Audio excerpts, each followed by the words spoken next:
Bien, bonsoir. Il y a encore quelques personnes dans la cour. Alors le premier constat, c'est que, en comparant avec la soirée d'hier, il y a beaucoup de visages qui sont communs, mais il y a des nouveaux visages par rapport à hier. Voilà. Donc c'est un élément important qu'on va noter tout à l'heure. Bien, donc nous allons commencer notre soirée et comme je ne vais pas reprendre tout à fait mon topo d'hier, mais quand même pour les nouvelles personnes, on est bien dans notre deuxième soirée du forum Christianisme intérieur que l'on a préparé depuis maintenant 2 années avec un groupe, et je voudrais le représenter parce que c'est quand même important, c'est qu'un petit groupe si vous voulez, on n'est pas une institution, c'est pour ça que je parle du groupe, c'est plusieurs personnes. Alors d'abord, je vais prendre Jacques Thierry, où est-ce que tu es Jacques Thierry ? Il se cache. Jacques, voilà. Après, le père Nicolas Courtois, qui n'est pas là, qui est aumônier des étudiants et qui va venir. Père Jacques Thierry a été aumônier de prison, curé d'Hérouville, et il est aumônier à Esquirol, aujourd'hui. On a aussi, alors, dans l'ordre d'hier, Caroline Beaujour, et puis, voilà, et puis Brigitte Bourbon, et puis il y a Franck Villet, qui est au parking, évidemment, et Gilles Renaud, qui travaille avec nous depuis le début, qui nous a rejoints maintenant depuis qu'il est en retraite. Voilà le petit groupe qui a lancé ce projet un peu décalé par rapport aux institutions. Voilà, on va le dire. Alors, donc, l'idée, avant de laisser la parole à Jean-François Pougy-Abadie, c'est que le forum, c'est l'idée de faire ces 5 soirées, mais pour ouvrir le débat, ouvrir le forum, on voit que dans notre ville de Caen et les environs, il y a beaucoup de personnes qui sont en quête spirituelle, soit dans l'église, soit dans les marges des églises, soit même à l'extérieur des églises. Mais chacun est un peu enfermé dans sa petite, dans sa chapelle, enfermé dans son lieu. Et l'idée, c'est de faire forum, de faire réseau, de faire fraternité. Ici, pendant les 5 jours, mais après, de pouvoir continuer à travailler et collaborer. Donc, avec Gilles, nous avons monté un site internet et qui est inscrit sur quelques papiers que vous voyez à différents endroits. Vous pourriez noter le site internet et je vais vous faire passer une feuille sur laquelle vous pourriez mettre votre adresse mail et vous serez informé de ce qui va se passer dans les 5 jours, mais surtout après. Donc tous ceux qui veulent rester en contact, vous inscrivez bien vos noms et votre mail et vous pouvez répondre à la question comment vous avez été informé du forum, est-ce que c'est par la presse, par des amis ? Voilà, ceux qui se sont inscrits leur mail d'hier, ce n'est pas la peine de le réinscrire aujourd'hui. Voilà. Alors l'autre question très technique, c'est que comme on a quelques frais, il y a une boîte au fond, on va dire ceux qui veulent donner une petite somme, ça permettra d'assurer le forum maintenant et la suite. Voilà, pour les questions très techniques, je n'ai rien oublié, ça va. Alors maintenant nous allons passer à notre deuxième journée, notre deuxième thème.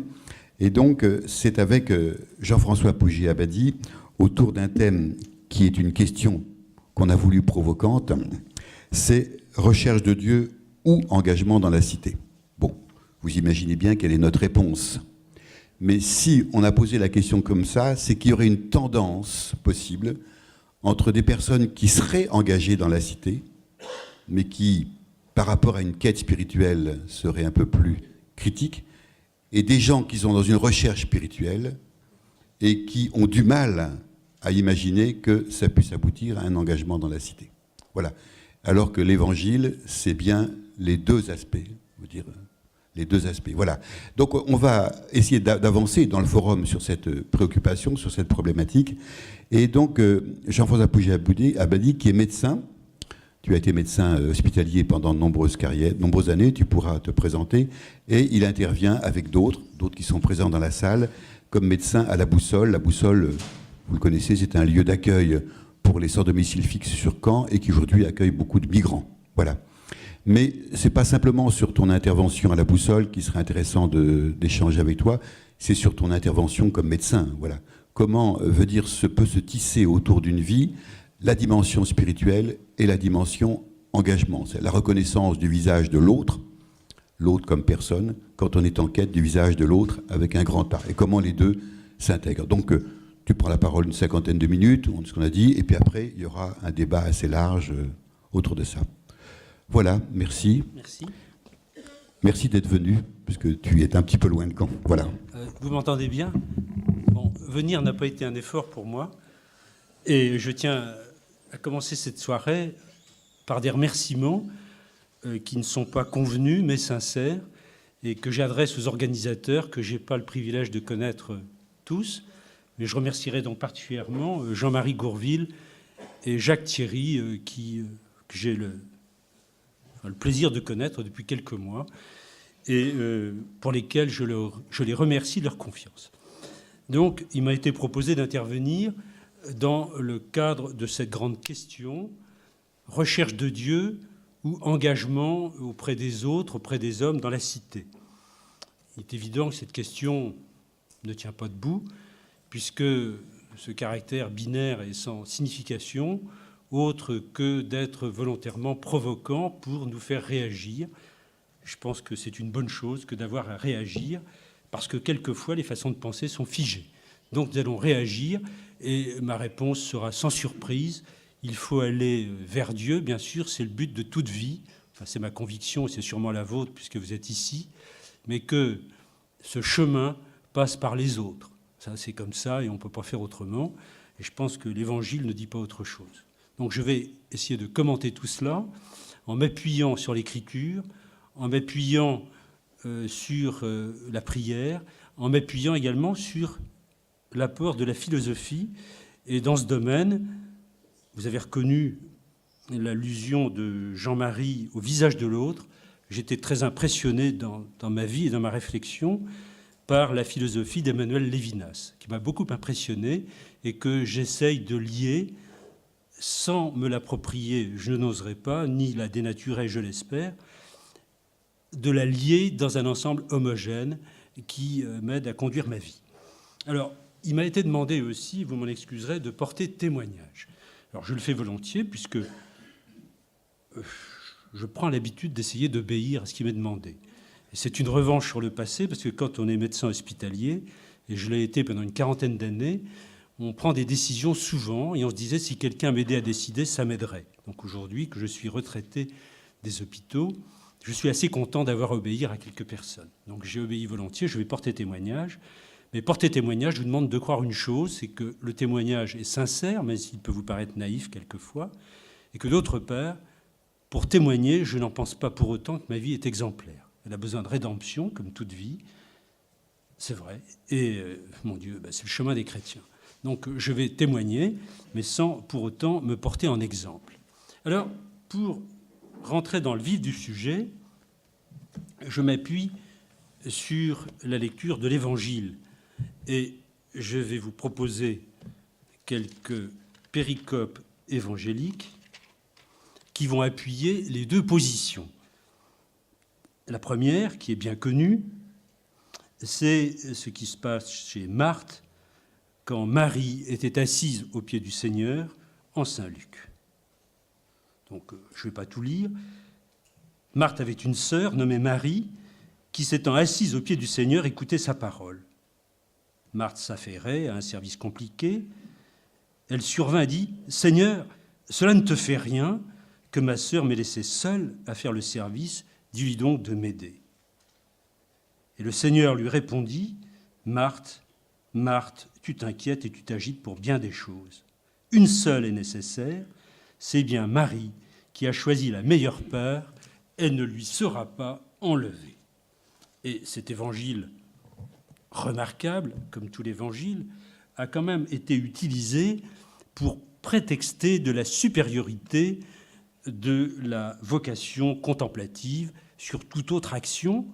Et si on le comprenait à l'excès, eh bien, on en oublierait le reste. Alors, je me permets, puisque je ne me sens pas capable de commenter moi-même, de donner la parole à saint Thomas. Saint Thomas d'Aquin, je pense qu'on peut l'accueillir avec confiance et certitude, va citer saint Augustin. Alors, saint Thomas d'Aquin explique en 8 points, 8, pourquoi la vie contemplative est supérieure à tout autre état. Mais comme il n'était pas tout à fait content de lui, il a rajouté une 9e raison.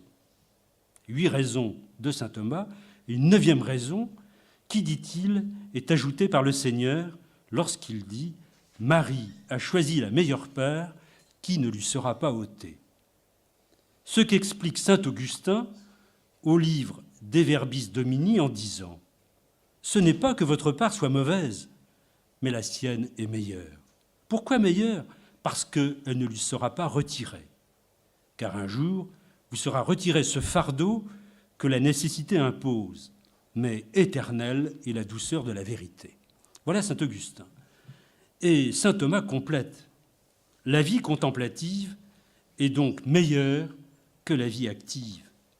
Et elle constitue, quand elle surabonde en apostolat, l'état de vie purement et simplement le plus parfait. Quand elle surabonde en apostolat. Et la contemplation de Dieu étant au sommet de la vie chrétienne, n'est pas un moyen à l'égard des vertus morales et des œuvres de la vie active, elle est au contraire la fin à laquelle celles-ci sont ordonnées comme des moyens et des dispositions.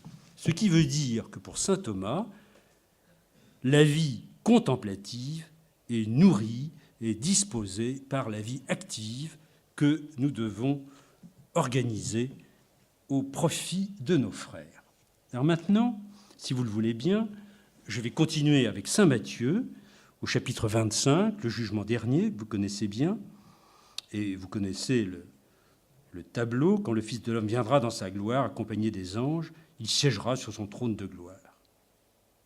Alors le roi dira à ceux qui seront à sa droite, « Venez les bénis de mon Père, recevez en partage le royaume qui a été préparé pour vous depuis la fondation du monde, car j'ai eu faim et vous m'avez donné à manger. J'ai eu soif et vous m'avez donné à boire. J'étais un étranger et vous m'avez accueilli.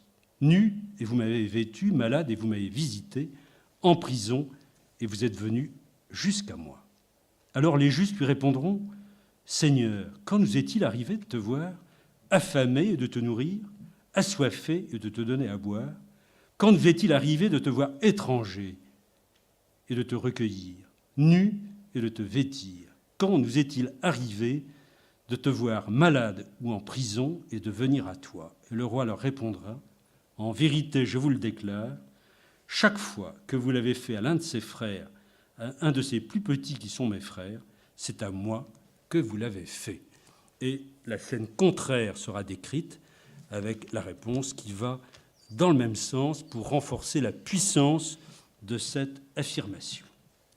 Alors, comme commentaire, je ne vais pas appeler saint Thomas, mais j'ai pris le secours d'un religieux dominicain qui s'appelle Bernard Dupuy. Je ne sais pas si vous connaissez Bernard Dupuy, il a vécu entre 1925 et 2014. C'était un prêtre dominicain qui, au sortir de Polytechnique, est rentré chez les prêcheurs et est devenu un pionnier de la réconciliation entre les instances du judaïsme et l'Église catholique. Il a enseigné la théologie fondamentale dans la chaire de Yves Congar. Je fais quand même une présentation de solidité. Et Bernard Dupuy, qui était en relation avec le judaïsme, a sûrement été dans un contact très rapproché avec la pensée de Emmanuel Lévinas. Car il écrit cette phrase que personnellement j'aime beaucoup et qui s'applique à ce que je viens de lire, « Dieu entière dans la rencontre du prochain. Telle est son extrême discrétion. Dieu entière dans la rencontre du prochain. » Et dans un autre texte, mais de la même puissance, il écrit « La pensée de Lévinas est toujours celle d'une attente de Dieu qui a dû se retirer de son nom imprononçable dès que glorifié dans la proximité du « me voici ». Dieu glorifié dans la proximité du « me voici ». Alors voilà, me semble-t-il, un excellent commentaire de l'évangile Matthieu 25, et qui nous dit que si la meilleure place est d'être comme Marie au pied du Seigneur, la meilleure place aussi, équivalente bien que différente, est d'être au pied du Seigneur en étant au pied de son prochain. Car dans cette situation, le Seigneur est glorifié, est tellement glorifié qu'il disparaît du champ de vision, si j'ose dire, tellement il est heureux de voir un frère disant « me voici » à un autre. Voilà ce que je voulais vous dire en introduction. Donc sans surprise, eh bien, le « où » de la question du titre de ma modeste intervention est banni au propos de « et » et d'un « et » qui indique l'équivalence dans la diversité des vocations, bien sûr.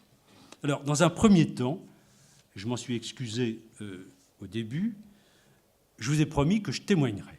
Donc, je vais le faire pendant une vingtaine de minutes, en vous demandant d'accueillir ce témoignage avec indulgence, de ne pas le confondre avec un indice d'exemplarité, et de bien penser que je dis vraiment ce que j'ai vécu, sans dire tout ce que j'ai vécu, parce que ça serait trop long et pas très intéressant. Mais je vais fixer 3 points qui sont pour moi essentiels à ma vie humaine. C'est 1, la prière, 2, ma pratique médicale, et 3, la réflexion éthique que j'ai menée depuis une vingtaine d'années. Et si j'ai mis la prière en premier, et ce n'est pas pour faire plaisir aux uns ou aux autres, c'est parce que dans l'antériorité de ma vie, c'est l'expérience la plus ancienne et celle qui m'a le plus profondément marqué. Et je dirais, s'il fallait ne dire qu'un mot, que la prière est une expérience irremplaçable, que je comparerais volontiers à un voyage sublime aux merveilleux paysages découverts. Donc la prière est l'expérience fondamentale d'un homme, d'une femme, une prière que l'on peut recommander à tout débutant, je dirais à tout jeune, qui veut savoir un peu ce qui est intéressant dans la vie, qui vous demande sur le voyage qu'il pourrait faire ou les expériences intéressantes qu'il pourrait avoir.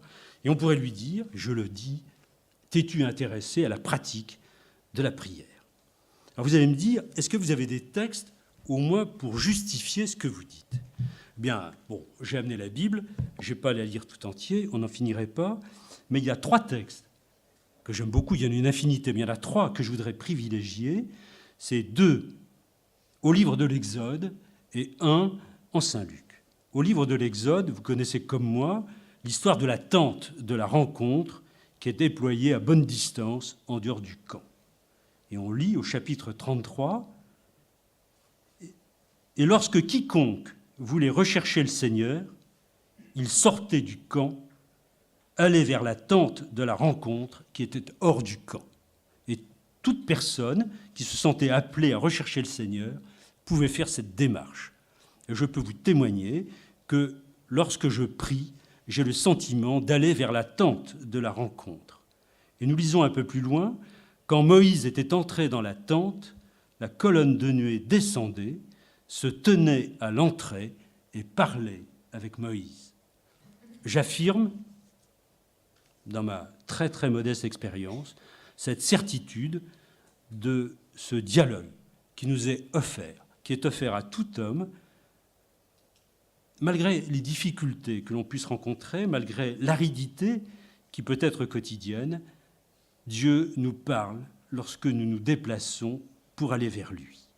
Et nous lisons un peu plus loin, le Seigneur parlait à Moïse, face à face, comme on se parle d'homme à homme.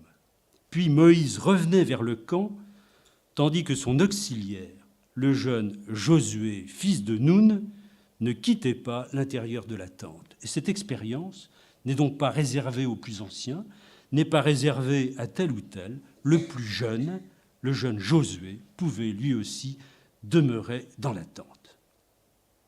Un autre texte fondateur, toujours de l'Exode, et qui m'a beaucoup impressionné, dont je suis heureux qu'il ait été mis en musique et chanté par Gouze, c'est l'épisode de la fente du rocher. Moïse suppliait le Seigneur et lui dit « Fais-moi voir ta gloire ». Et le Seigneur répond « Tu ne peux voir ma face, car l'homme ne saurait me voir et vivre. » Et le Seigneur dit « Voici un lieu près de moi. Tu te tiendras sur le rocher. Alors, quand passera ma gloire, je te mettrai dans le creux du rocher et de ma main, je t'abriterai tant que je passerai. Puis, J'écarterai ma main et tu me verras de dos, mais ma face, on ne peut la voir. Tu me verras de dos. Je pense que c'est une clé de l'expérience de la prière. Dieu, on le voit de dos, on se dit après coup, il est passé par là, il était là, je ne le savais pas, mais il est venu dans ma vie, on le voit de dos. Un autre texte, à mon avis fondateur pour la prière, le cantique de Zacharie, que l'on dit chaque matin à l'aude, et que vraiment, il faut vivre intensément. Quand on dit grâce à la tendresse, à l'amour de notre Dieu, quand nous visite l'astre d'en haut. L'astre d'en haut nous visite chaque matin, chaque instant, quand on le prie, pour illuminer ceux qui habitent les ténèbres et l'ombre de la mort.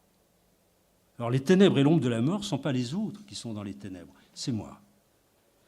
Et dans les ténèbres, dans mes ténèbres, dans l'ombre de ma mort, l'astre d'en haut me visite dans la prière. Ça, c'est une certitude absolue. Il faut avoir recours à lui. Alors maintenant, qu'est-ce que la prière ne serait pas ? Alors là, je fais appel à saint Luc, et nous lisons « Jésus était entré dans la maison d'un chef des pharisiens un jour de sabbat pour y prendre un repas. Il l'observait, et justement, un hydropique se trouvait devant lui. » Et je voudrais m'arrêter sur ce mot « il l'observait ». Il l'observait. C'est-à-dire qu'ils étaient actifs, qu'ils étaient scrutateurs et un brin critique. Ils regardaient le Seigneur à partir de leur savoir et de leurs acquis, comme si on pouvait mesurer Dieu à l'aune de ses connaissances. Alors ça, je crois, me semble-t-il, que l'observation n'est pas la contemplation, car la prière est une écoute inconditionnelle qui fait fi de notre savoir et de nos capacités éventuelles. La prière, par cette ouverture à la nouveauté qui n'est pas une observation technique, est un apprentissage, et pour reprendre la formule incomparable de saint Louis-Marie Grignon de Montfort, nous ouvre à la science incomparable de Jésus-Christ. Donc ça, je pense que c'est une œuvre considérable dans la vie, et quelles que soient les difficultés, les pressions, etc., la prière est le moment essentiel à laquelle il ne faut pas se dérober.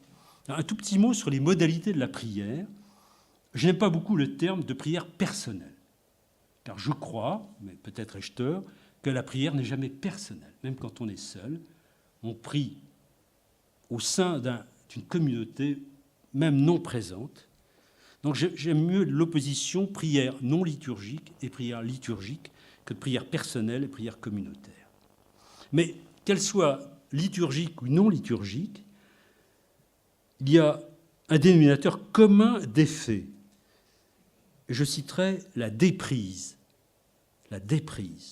l'abnégation, l'ouverture à l'altérité, l'ouverture aux autres, bien sûr, mais aussi à l'altérité qui est en soi, car la prière nous permet de donner jour à soi-même, en nous débarrassant du moi, le je, sujet en Jésus-Christ, plus que le moi qui en soi n'a pas beaucoup d'intérêt. Et la prière nous ouvre à la foi, car si on n'a pas la foi, on ne prierait pas. Si on prie, c'est qu'on croit que Dieu peut quelque chose pour nous, à l'espérance et à la divine charité. La prière liturgique a ceci de spécifique, entre autres, je ne peux pas tout dire bien sûr, le temps. Elle nous éduque au temps. Il y a les temps liturgiques, comme vous le savez, et cette éducation au temps est essentielle, peut-être aujourd'hui plus qu'avant, à l'époque où tout va très vite. Le temps a son mot à dire dans notre vie, et nous vivons des temps, de même que nous vivons un rythme, puisqu'il y a par exemple les laudes le matin, la prière du milieu du jour, les vêpres et les complis. Donc nous sommes éduqués pour vivre dans le temps et le vivre avec patience. Et la liturgie aussi nous ajuste, c'est-à-dire qu'elle nous transforme, on est là et on va aller là, parce que On aurait préféré un psaume de joie. Eh bien non, on aura un psaume de tristesse. On va s'ajuster aux autres, à la communauté. Et si on chante, on va être obligé d'ajuster notre voix à la leur. Et ainsi se construira une unité. Alors, je me permets, si vous voulez bien, de vous citer un pasteur que j'aime beaucoup, qui est Dietrich Bonhoeffer. Et il disait quelque chose d'extraordinaire à propos de la prière chantée et du chant liturgique. Le cœur chante parce qu'il est rempli du Christ. Tout acte de chanter présuppose l'abandon à la parole, l'ajustement à la communauté, beaucoup d'humilité et de discipline. Si nous pouvons chanter et non parler ensemble, c'est la preuve que la parole parlée ne suffit pas de notre part pour exprimer ce que nous voulons dire, et que l'objet de notre chant va bien au-delà de toutes les paroles humaines. L'élément musical reste ainsi entièrement au service de la parole, il traduit ce qu'elle a d'insaisissable. Vous voyez, le chant liturgique est ici campé, et moi personnellement, puisqu'il faut témoigner, j'aime beaucoup la prière des psaumes chantés, et j'ai le bonheur d'aller à Juémondé, au Vêpres, 2 fois par semaine, et c'est un grand secours pour moi. Alors, quelques autres formes de la prière. La méditation de la parole de Dieu est évidemment essentielle, et je n'aurai pas la prétention de résumer tous les bienfaits de cette méditation. Mais il y a une phrase que j'aime bien, qui est d'un théologien américain, qui était un adepte de la théologie des vertus, Auerbach, qui écrivait quelque chose qui m'a beaucoup fait méditer. Devenant un membre du peuple qui porte l'histoire de Jésus, nous sommes initiés à une ouverture à travers laquelle nous apprenons les disciplines et les vertus nécessaires pour nous approprier nos vies. Une ouverture à travers laquelle nous apprenons les disciplines et les vertus nécessaires pour nous approprier nos vies. Je trouve ça extraordinaire. Alors, il y a aussi la prière d'adoration. Alors, en termes de prière d'adoration, je vous citerai le philosophe Jean-Luc Marion, qui a écrit cette chose que je trouve admirable. Il a écrit que adorer, c'était se laisser regarder. Adorer, c'est se laisser regarder. Pas faire comme Adam au jardin d'Éden, qui se cache car il se sait nu. Je me laisse regarder par le Seigneur dans ma vérité, dans ma complexité, celle que quelquefois je ne veux pas aborder de moi-même. Alors je vous dirai juste un mot, parce que le temps passe, de la psalmodie. Alors la psalmodie, c'est un temps essentiel de la prière, et je citerai encore Bonhoeffer. Les prières des psaumes que nos lèvres ne peuvent pas dire, qui nous choquent et qui nous effarent, nous font pressentir que celui qui prie est un autre que nous-mêmes, et que celui qui peut ainsi proclamer son innocence, appeler le jugement de Dieu et descendre dans un tel abîme de douleur, n'est autre que Jésus-Christ lui-même. Quand nous prions les psaumes, nous disons les paroles de Jésus, les paroles qu'il a dites lui-même du temps de sa vie terrestre, les paroles que son Église, son corps, dit pour lui, continuant sa prière. Et puis, vous savez que dans les psaumes, il y a des prières, il y a des phrases d'ailleurs qui ont été mises entre parenthèses, parce qu'à une époque, il était estimé choquant de les dire, des phrases violentes. En fait, Jésus-Christ les a dites parce qu'il prie avec les méchants et avec les bons. Il n'est pas que du côté des pieux. Et ça, c'est très important. Et puis nous, c'est une sorte d'exutoire, parce qu'il y a de la violence en nous, et il n'est pas mauvais, quelquefois, de les présenter telles qu'elles sont devant le Seigneur. Je me tairai pour la prière en redisant cette expérience irremplaçable. Alors, la deuxième grande expérience, que je mettrai quand même loin derrière, c'est la pratique médicale. Alors, je vais essayer de faire vite parce que le temps passe. j'ai trouvé passionnant que d'être médecin. J'ai travaillé à temps plein dans un hôpital durant 42 ans. Et le hasard, mais le hasard seul, a fait que je travaille, étant retraité à mi-temps dans un EHPAD. C'est vraiment le hasard pur. Et le hasard aussi, qui pour moi a été heureux, c'est de rencontrer François Dupont, qui est ici, et d'intégrer une association qu'il a fondée, ou qu'il a contribué à fonder, dans les années 95 à peu près. Il pourra vous répondre si vous avez des questions, qui était l'association médicale contre l'exclusion, et qui était initialement pour des personnes qui n'avaient pas de droits sociaux, et qui a été assez vite, ces dernières années, affairée avec les personnes migrantes. Je contribue à la consultation bénévole qui s'exerce sur le lieu de la boussole, je pourrais en parler tout à l'heure. Mais pour la pratique médicale, je vais vous dire un petit mot de ma vie hospitalière. J'ai ciblé, je crois en toute honnêteté, ce qui m'a paru important. Alors je vais vous choquer, je vais commencer par la technique. Vous allez me dire, on est dans une réunion de prière ou de réflexion théologique, et on parle de technique. Ben, c'est honnête. La technique médicale m'a beaucoup impressionné, et je vais vous surprendre à cause de sa progression incessante et remarquable. Et j'ai été admiratif de tout ce qui pouvait être fait. Ça ne veut pas dire que je faisais tout, hein, mais je veux dire, j'étais admiratif. Et je pense, je vais à la contre-courant de beaucoup, c'est que cette technique est plus respectueuse, enfin se voudrait plus respectueuse et économe des souffrances et de l'inconfort qu'on ne l'a dit. Et je pense qu'il y a actuellement, à l'époque on dit autrefois la médecine était humaine, elle ne l'est plus, je pense qu'il y a une véritable recherche de faire mieux. Deuxième chose, j'ai été admiratif dans ma pratique médicale du savoir de mes collègues. Je n'ai pas que des collègues extrêmement brillants, mais j'en avais des très bons. Et j'ai toujours été surpris de me dire, ils savaient faire ça, et je ne savais pas qu'ils le savaient. À l'étage en dessous, quelqu'un connaissait la réponse à la question que je me posais, et je ne le savais pas. Donc j'ai toujours été reconnaissant. Et si j'ai évité beaucoup de boulettes, au point de vue technique, c'est grâce à d'excellents collègues qui m'ont toujours aidé et à qui je m'entendais bien.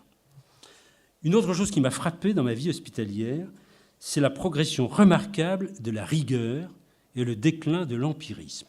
J'ai fait mes études de médecine à Bordeaux dans les années 65-72. C'était vraiment le triomphe de l'empirisme triomphant. Maintenant, nous avons malgré tout, avec quelquefois sa rigidité, une médecine par l'épreuve, l'étude du service rendu d'un produit, des protocoles thérapeutiques validés et des réunions interdisciplinaires qui permettent à chacun de ne pas faire n'importe quoi.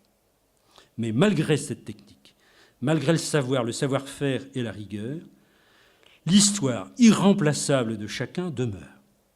Et un médecin qui n'écouterait pas encore, qui n'accueillerait pas, qui ne relirait pas ses notes et son dossier, risquerait de se tromper, et jamais un examen sophistiqué fait à l'aveugle n'a donné la solution.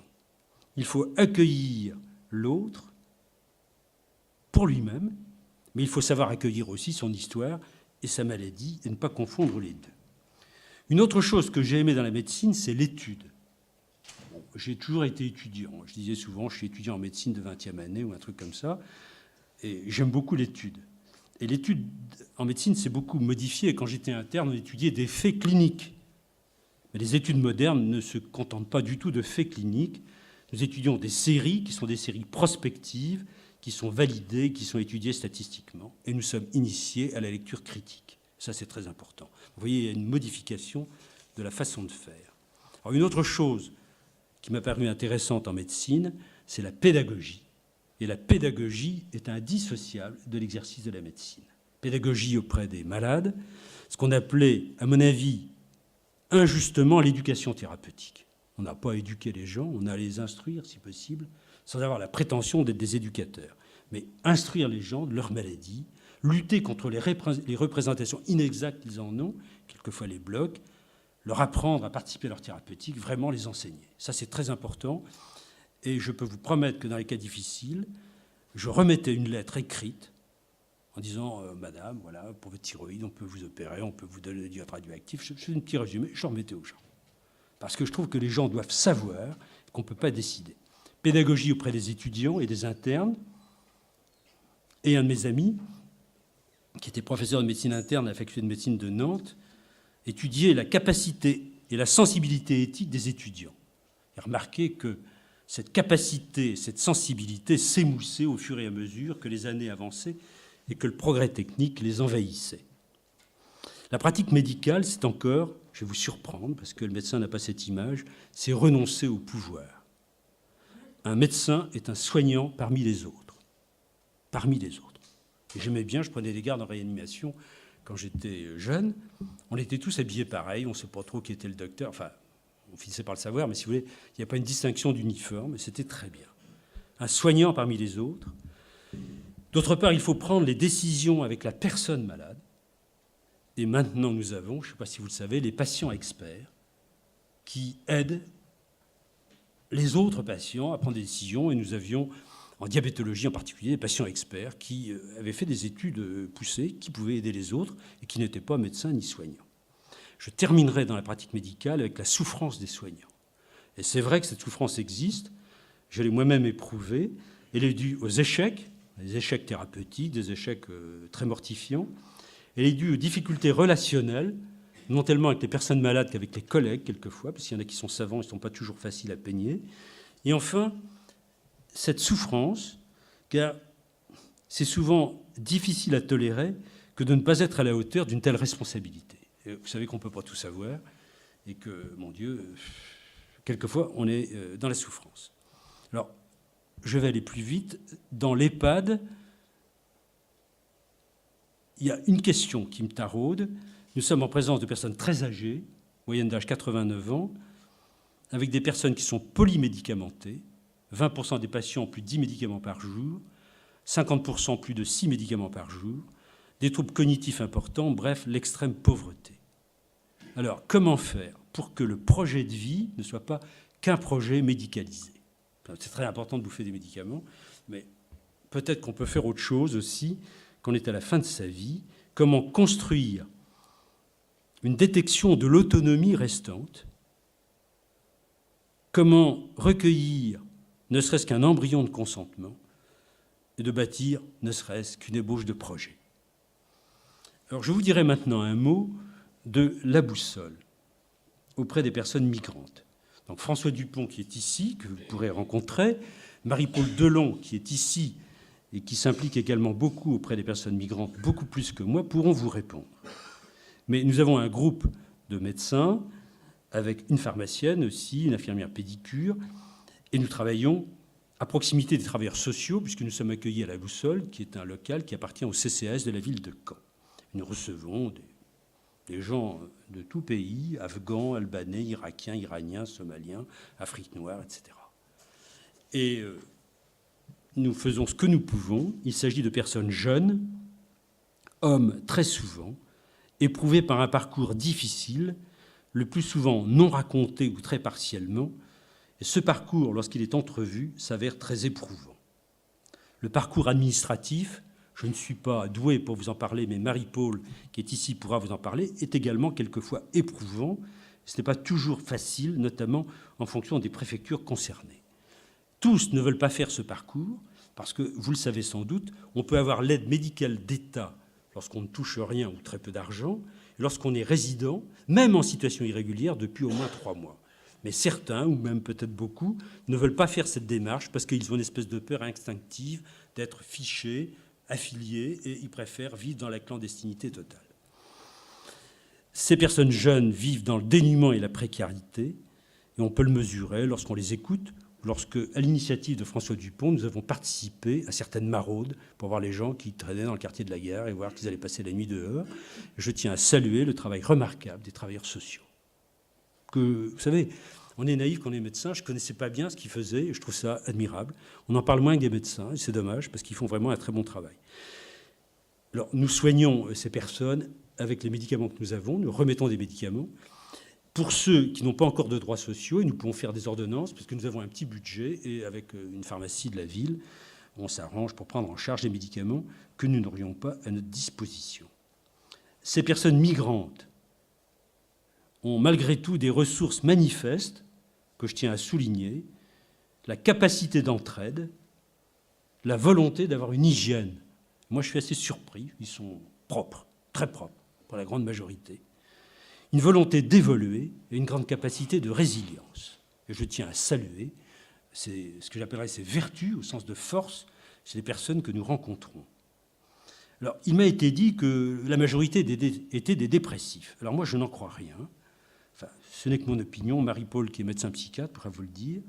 Cette pathologie est loin, à mes yeux, d'être majoritaire. Ils sont touchés, blessés par les événements, mais non abattus. Et le sourire de certains, ou de nombreux, en témoigne. Alors, la barrière de la langue est une difficulté, mais qu'on peut vaincre grâce à la ténacité de François Dupont, qui a obtenu des subsides pour un interprétariat, etc. Je m'aperçois que je suis très bavard, donc il faut que j'aille un peu plus vite. Alors, la troisième événement de ma vie, ça a été la réflexion éthique. La réflexion éthique, je l'ai rencontrée au CHU de Poitiers, dont le doyen de la faculté était un de mes amis, qui était professeur de neurologie et qui était très versé dans l'éthique médicale et qui était un homme d'une très grande modestie. Donc je vous dirais que bien que professeur de médecine, chef de service au CHU, il était docteur en théologie. Il a fait sa thèse de théologie sur la souffrance humaine du Christ selon la pensée d'Hilaire de Poitiers. Alors moi, j'ai fait un bout d'études avec lui, donc je savais... Mais j'ai découvert par hasard, en lisant dans les analyses de thèse de la revue de théologie de Strasbourg, que mon ami Roger Gilles était docteur en théologie, c'était doyen de la faculté de médecine. Il n'y a pas beaucoup de doyens qui sont docteurs en théologie. J'espère que peut-être vous me solliciterez pour l'inviter ici, parce qu'il a une parole très intéressante. Alors, pour l'éthique, je vous citerai pratiquement uniquement Emmanuel Lévinas, que je ne présenterai pas faute de temps, mais dont je rapporterai certaines paroles. Le visage d'autrui est dénué. C'est le pauvre par lequel je peux tout et à qui je dois tout. Puis cette autre phrase, positivement, nous dirons que dès lors qu'autrui me regarde, j'en suis responsable, sans même avoir à prendre de responsabilité à son égard. Sa responsabilité m'incombe. C'est une responsabilité qui va au-delà de ce que je fais. La responsabilité est initialement un pour autrui. Alors, si on développe la pensée de Lévinas, Lévinas pense que c'est ontologique. Il faut que je découvre que cette orientation vers l'autre appartient à mon être, avant même que j'en ai conscience et que je suis responsable avant d'avoir exercé le moindre geste. Et cette autre phrase, qui recoupe celle que j'ai citée tout à l'heure, quand, en présence d'autrui, je dis « me voici », ce « me voici » est le lieu par où l'infini entre dans le langage. Quand je dis « me voici », l'infini entre dans le langage, mais sans se donner à voir. Et puis une dernière phrase de Lévinas que j'aime beaucoup à propos du « je ». « Je ». Que dit Lévinas du « je » ? Toujours évadé du concept du « moi », toujours dessitué et destitué de l'être, toujours en relation non réciprocable avec l'autre, toujours pour autrui. Je, toujours pour autrui. Et si vous le permettez, si je retrouve ma citation, je ne vais pas la retrouver, Bonhoeffer disait quelque chose, je ne vais pas le retrouver, puis je n'ai pas le temps de chercher, mais il disait, Bonhoeffer, l'obstacle du jeu, c'est moi. Et cet obstacle n'est contourné qu'en Jésus-Christ. Cet obstacle n'est contourné qu'en Jésus-Christ. Alors moi, je trouve ça assez extraordinaire. Je n'ose pas trop parler de ça parce que je ne voudrais pas qu'on dise que je m'approprie ou que j'adopte Lévinas, qui était de confession... Enfin, il était juif, je ne sais pas s'il était encore croyant, mais c'est un homme immense et je ne me permettrai pas de le récupérer. Vous voyez ce que je veux dire ? C'est quand même assez curieux que des meilleurs, comment dirais-je, commentaires de l'évangile Matthieu 25 soit de Lévinas et qu'un pasteur luthérien, Bonhoeffer, que j'admire énormément, appuie son propos en disant que l'obstacle du jeu, c'est moi, et que cet obstacle est contourné en Jésus-Christ. Alors, je résume en un mot, puis alors maintenant je passerai à autre chose, la philosophie de Lévinas. 1. La relation au visage d'autrui qui me commande et qui m'appelle. L'autre me persécute, disait Lévinas. Cet autre, c'est un peu plus compliqué, se tient dans la trace de l'illéité. Illéité, pour Lévinas, c'est le Dieu qui vient à l'idée. Alors ça, c'est assez modeste parce qu'il ne le décrit pas, il ne le définit pas. L'idée qu'on a dit, ça veut dire que l'autre, autrui, vers qui je suis dédié ontologiquement, il se tient dans la trace du transcendant. Et lorsque je sers l'autre, le transcendant entre dans l'existence. Alors c'est une vision très large de Dieu, parce que ce Dieu n'est pas défini, ce n'est pas le Dieu chrétien peut-être, peu importe. Mais je trouve remarquable que ce philosophe juif appelle ainsi la parole de Dieu telle que nous la recevons. Troisièmement, l'un pour l'autre de la subjectivité. Alors, subjectif, souvent, c'est dévalorisé dans notre pensée. Dire c'est pas intéressant, c'est subjectif. C'est pas du tout dire ça. Subjectif, sujet de sa vie. Et sujet de sa vie, celui qui vit pour l'autre. Et la responsabilité pour l'autre est sans mesure. Lévinas, me voici. Et une dernière phrase pour Lévinas, la structure fondamentale de la subjectivité est de nature éthique. Il ne discute pas de l'essence de l'être, il discute de la posture éthique. On est sujet de sa vie si on est responsable de l'autre. Alors je ne vous cache pas que ces découvertes, que je dois tout d'abord à René Simon, moi je n'ai pas d'avantage, je peux signer que je n'ai pas de conflit d'intérêt. René Simon était un prêtre salésien qui était professeur de morale à l'Institut catholique de Paris, qui a écrit ce bouquin remarquable, que je l'ai passé un temps fou dessus, Éthique de la responsabilité.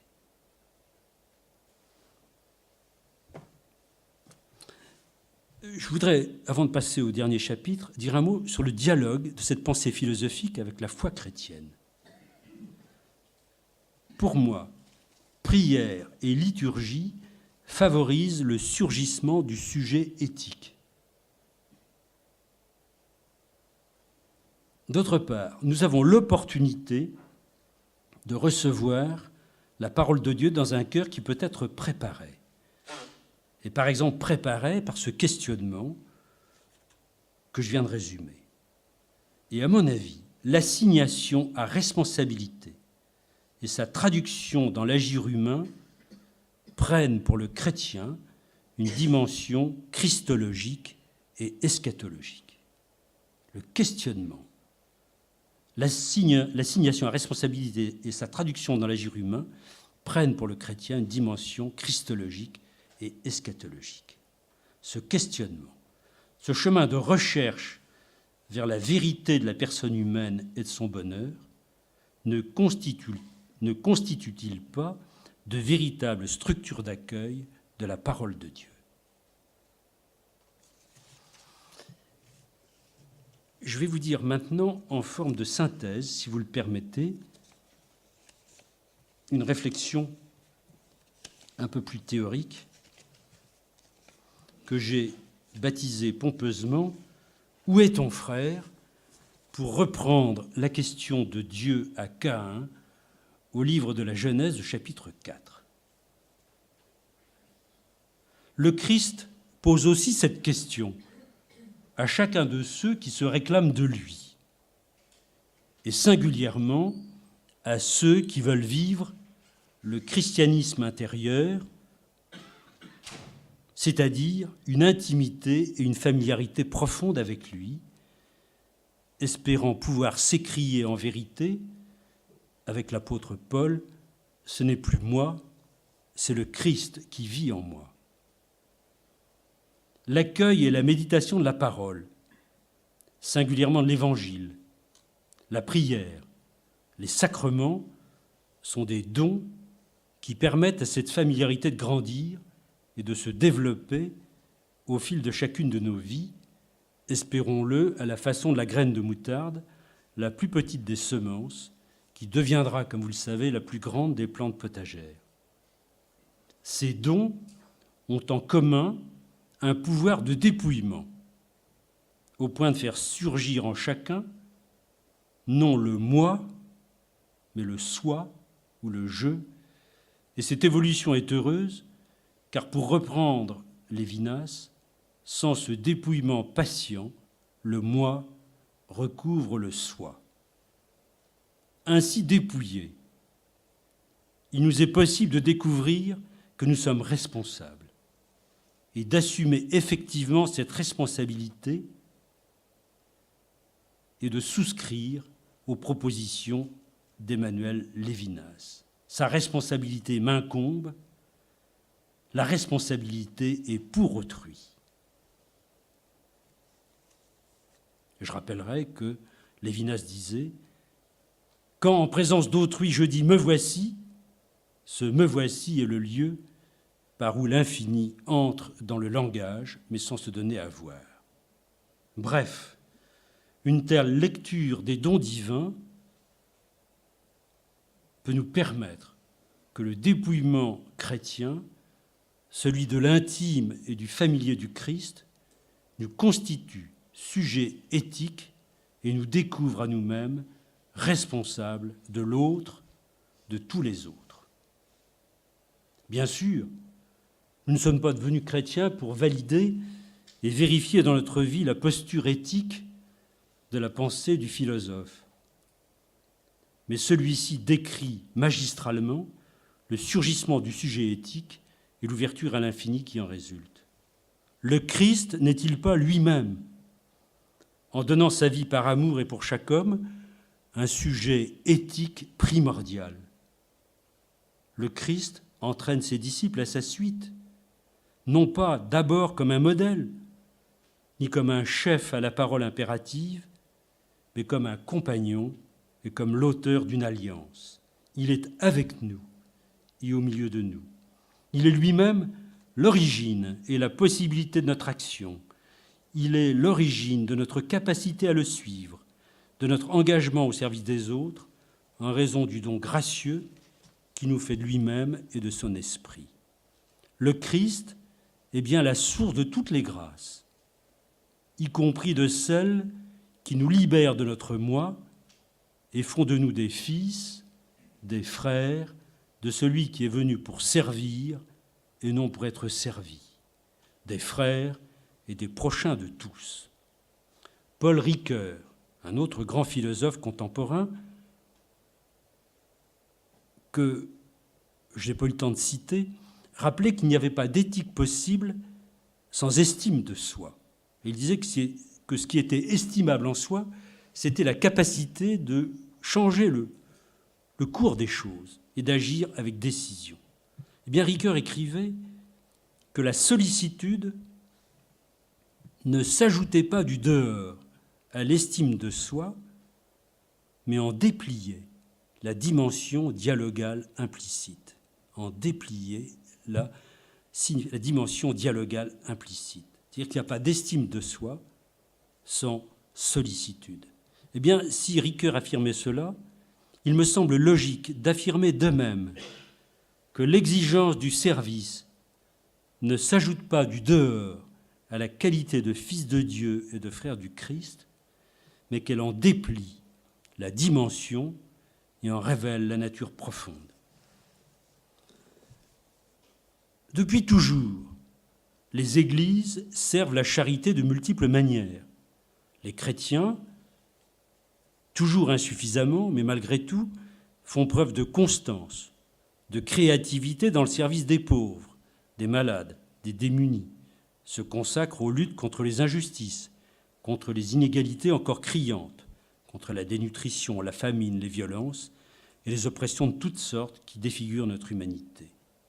La liste est incomplète, bien sûr, et de nombreuses questions se posent. Jusqu'où aller? Avec quels moyens?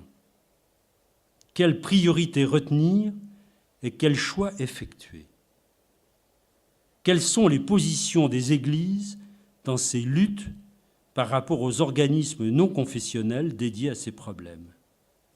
Ne risque-t-on pas de délaisser le service de la parole et de ne pas prioriser les besoins spirituels? Tous les chrétiens sont-ils prêts a déclaré unanimement que la suite du Christ est indissociable d'un engagement déterminé en faveur d'un monde plus juste et réconcilié. Des incompréhensions douloureuses, voire même des débordements, ont été gravement vécus. Et il suffit de se souvenir des circonstances douloureuses liées à la théologie de la libération. Je possède le dictionnaire de la théologie de la libération et c'est un peu triste de voir toutes ces volontés qui ont été quelquefois gaspillées ou sous-évaluées. Quelques remarques simples s'imposent. De même que pour Edith Stein, toute prière véritable est prière de l'Église. Il me semble que tout service véritable, accompli par un chrétien, est service offert par l'Église. Je dirais un mot des diacres, et n'y voyez aucun corporatisme, car le corporatisme n'a jamais appartenu à ma nature. Je dirais des diacres auxquels on a imposé les mains, non pas en vue du sacerdoce, mais en vue du service, qu'ils sont revêtus de la grâce sacramentelle de l'ordre, mais ne peuvent absolument pas résumer le service, ses différents visages et ses innombrables nécessités. Leur présence signifie avant tout que chacun est appelé à servir et que l'Église elle-même doit être entièrement une Église servante. La place discrète du diacre lors de la célébration de l'Eucharistie rappelle que le service est constitutif de la vie de l'Église et que le service engage jusqu'au don de la vie à la suite du Christ dont il est fait mémoire de la passion-résurrection. Et c'est d'ailleurs l'interprétation que les pères faisaient du rôle du diacre qui, à l'autel, présente le sang du Christ. Le service doit aller jusque-là. S'il n'y a pas là de nouveauté, le besoin s'est manifesté ces dernières années de redécouvrir la vocation de l'Église à la diaconie. Personnellement, je préfère le terme de praxis de la foi. Nous pourrons en parler. Notre pape François ne cesse de rappeler et de multiplier prises de position, paroles et déclarations en faveur du service des pauvres, des petits, des immigrés, sans manquer de dénoncer les injustices avec vigueur, et il le fait vraiment très fortement. Je dirais un petit mot maintenant du Concile Vatican II. Nous lisons dans la Constitution dogmatique sur l'Église Lumen Gentium et dans la Constitution pastorale Gaudium et Spes des phrases extrêmement précises et invitantes dont malheureusement la réception n'est pas faite. Alors en Lumen Gentium, l'appel à la plénitude de la vie chrétienne et à la perfection de la charité, s'adresse à tous ceux qui croient au Christ, quel que soit leur état ou leur rang. Dans la société terrestre elle-même, cette sainteté contribue à promouvoir plus d'humanité dans les conditions d'existence. Et toujours dans cette Constitution, c'est la charité envers Dieu et envers le prochain qui marque le vrai disciple du Christ. L'imitation et le témoignage de cette charité et humilité du Christ s'imposent en vérité aux disciples en permanence. Et dans la Constitution pastorale, les termes sont encore plus précis, puisqu'il est demandé de rendre accessible à l'homme tout ce dont il a besoin pour mener une vie vraiment humaine. Par exemple, nourriture, vêtements, habitat, droit de choisir librement son état de vie et de fonder une famille, droit à l'éducation, droit au travail, à la réputation, au respect, à une information convenable, droit d'agir selon la droite règle de sa conscience, droit à la sauvegarde de sa vie privée et à une juste liberté, y compris en matière religieuse. Et la Constitution poursuit que chacun considère son prochain sans aucune exception comme un autre lui-même, tienne compte avant tout de son existence et des moyens qui lui sont nécessaires pour vivre dignement et se garde d'imiter ce riche qui ne prit nul souci du pauvre Lazare. Cette constitution nous invite plus loin à dépasser une éthique individualiste.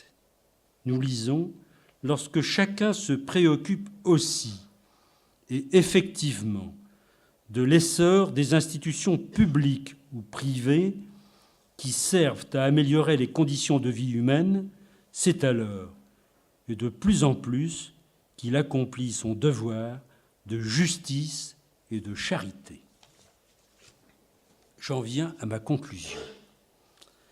Ce parcours bien incomplet nous dit combien le don gracieux du Christ est indissociable d'une éthique de vie exigeante et fidèle à ce qu'il a lui-même vécu, pratiqué et enseigné.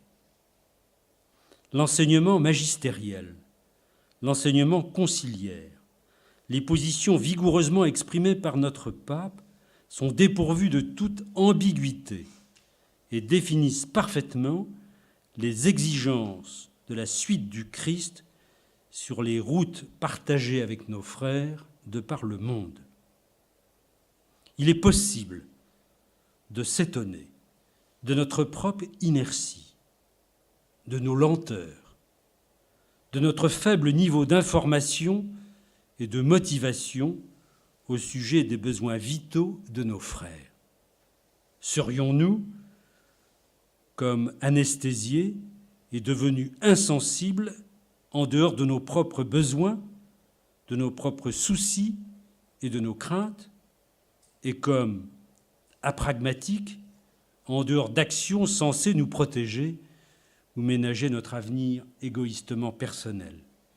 Pourtant, il s'agit de miséricorde, et il y a urgence à faire miséricorde. Le domaine de la miséricorde ne doit pas se réduire à une compassion vague, à une sorte de bonne disposition envers le prochain, un prochain si possible éloigné. Faire miséricorde signifie porter secours inlassablement à qui se trouve dans le besoin. Dieu est riche en miséricorde et le disciple du Christ doit faire sienne, sans retard ni négligence, la tendre miséricorde persévérante de son Seigneur. Y perdrions-nous ? Certes pas, car le service, choisi en fonction des opportunités et des circonstances, mais aussi en fonction de ses propres possibilités et compétences, assumé avec persévérance, ne manquera pas d'enrichir son acteur et de le transformer, et aussi l'Église.